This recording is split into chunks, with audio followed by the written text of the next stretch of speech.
Hi, my name is Alla and my session is called Lesson Framework as a Key to Effective Lesson. I'll briefly introduce myself.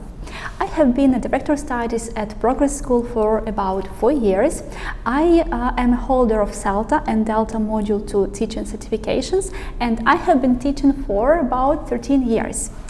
Let's get down to our session. In our session, we are going to talk about the following. Why setting clear aims is essential. What stages can't a lesson exist without, and what are the main lesson types and what are their procedures. So, I would like you to think about the following. Think about the first months, maybe years of your teaching career, and think about how you planned your lessons. How much time did you spend for that? I remember myself. It took me hours for planning, choosing nice, fancy videos or wonderful materials, but always it felt that I'm not doing right. You know why? Because I really didn't know what I was doing. I really didn't know the methodology. And I guess we all have these teaching concerns, yeah? So when we think, it doesn't seem right, maybe I should change something, or sometimes it goes vice versa when we plan a lesson and within 10 minutes and it goes very smooth. But still, our concerns about preparing lessons tend to differ according to the amount of experience we get and also the amount of guidance. That is why that's great that you are here. Yeah. So,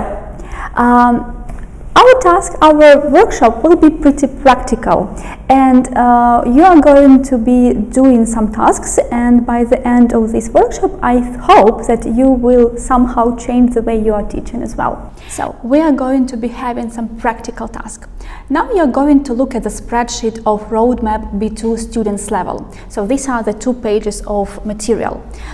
If you were to teach 60 minutes lesson, what would your aims be?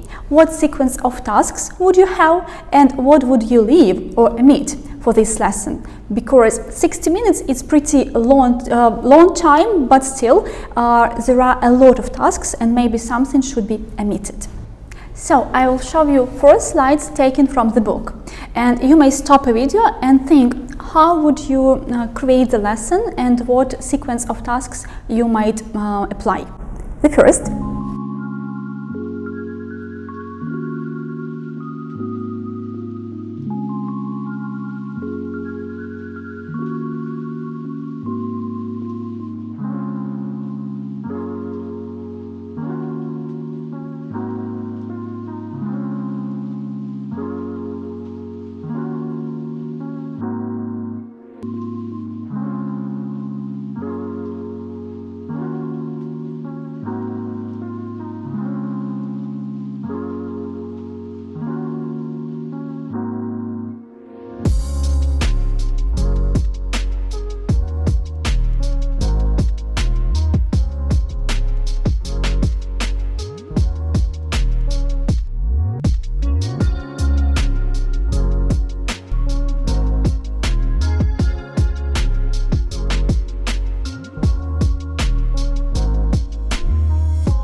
The second.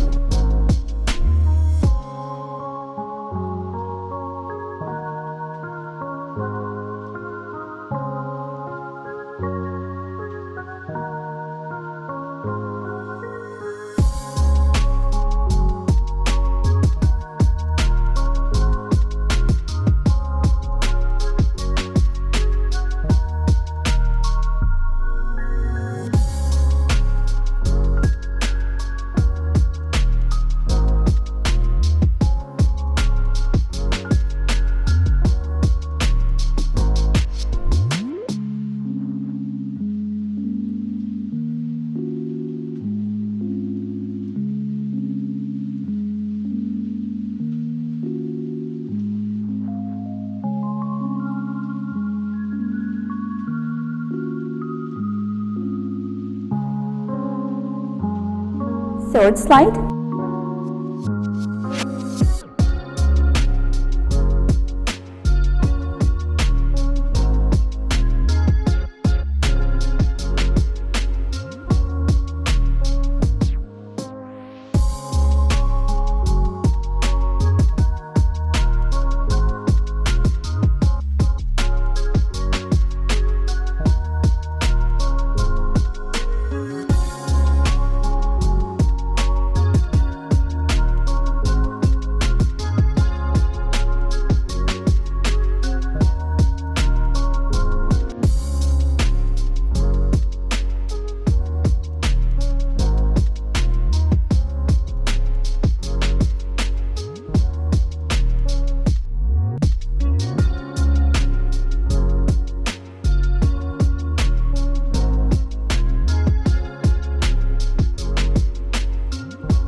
Leave some time, collect your ideas.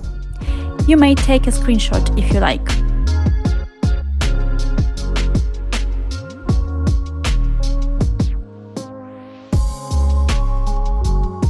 So, first things first. We need to start with what. What do I want my students to achieve by this 60 minutes lesson? What will my students be better able to do? And here our lesson aims come. Let's use the following metaphor. Think of your lesson as if you are taking your students on a journey, maybe to Maldives. Your main aim is your final destination, but you got also some helping aims, or we call that subsidiary aims. These are, for example, changes the trains, the places, so the aims which help you to achieve your main aim. How we need to write the main aim? It's not a very good idea to write "my students will know," "my students will learn," because if they will not, what will you do? It means you don't meet your lesson aims. Yeah. So your main aim is should be worded this way. By the end of 60 minutes lesson, my students will be better able to do something in the context of something. For example, will be better able to use the travel vocabulary in the context of booking a hotel. Your helping aims, or we call them subsidiary aims. These are, for example, reading for gist or for specific information, or listening for detail whatsoever. Of course, speaking for fluency. Yeah, we can't go without this helping stage. Next, mind the following, that everything you do during the lesson should lead and should help you achieve your main aim. So, it means the following. Even if you got a wonderful video that you would like to share with your student, but it doesn't meet your lesson aim, it should be omitted. Maybe taken for another lesson, but not this one, okay? Then we need the skeleton of the lesson. This is our how. Mind that when we talk about lessons, we differentiate between systems and skills lessons. And lesson frameworks tend to differ according to these types of lessons. So, first of all, we're going to be focusing on skills, and mainly receptive skills. So, these are the ones which during which we get or receive information. And we here differentiate two skills, listening and reading. So, that will be our focus for right now. Now, I've got a task for you. Your task is to match the stage with the aim. Further on, we are going to talk about that.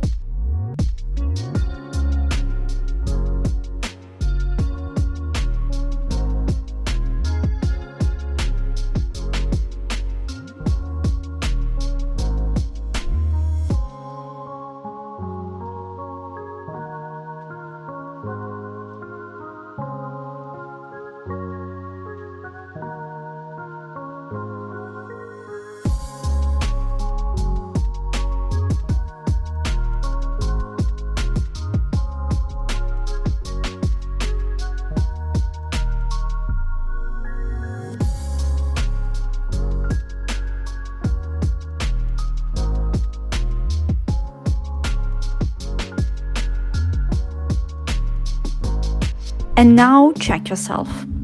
You may take a screenshot if you like.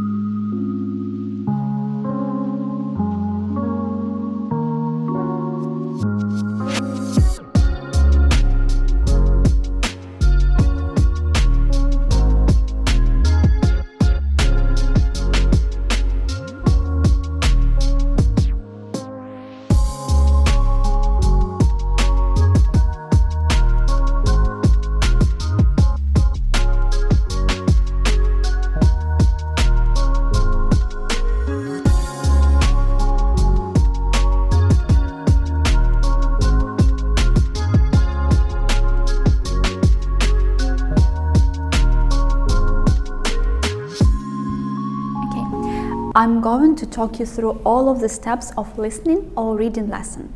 First of all, we start with the warm-up. Basically, its main aim is to set the student into the learning mode.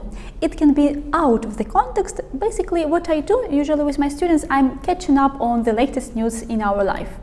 Then we have one of the most important stages, because it is about the context, and it is called lead-in. Lead-in should be in the context of the lesson. It usually takes like 5-7 minutes. It should be student-centered, which means you ask some questions about student's life, or you ask student to share his ideas on some quotes. Maybe you bring a picture. There is or really even like a range of activities, but it should be within the context of the lesson, because it activates students' schemata, which is our background knowledge. Yeah. Then after the lead-in, you might say something like, today you are going to be reading a text about blah blah blah. But first, let's deal with some vocabulary which you might not know. And here, while you are preparing for the lesson, you pick up like 5, 6, 7 vocabulary items which you think really will be of a difficulty for your student, and which will help your student understand the text, and which these words might also prevent from understanding. Mind that 10 words might be already too much. Don't spend like 15 minutes on pre-teaching vocabulary, because this is like, again, helping aim, helping stage, and it's not your target vocabulary. Basically, you don't need to teach that deeply. Then we have 3 main sub-skills of either listening or reading. They are reading for gist, or we call that skimming, reading for specific information, or scanning, and reading or listening for detail. Mind that the sequence of tasks should be the same: gist, specific information, detail, not vice versa, because here we are talking about the depth of understanding. Speaking about reading for gist, it is like matching, for example, the text parts with the pictures, or you've got the headline and you're asked to predict what the text will be about. Then you set the task to read the text very, very quickly to check your predictions. Here, timing is important. You will learn about that on the session with Anya.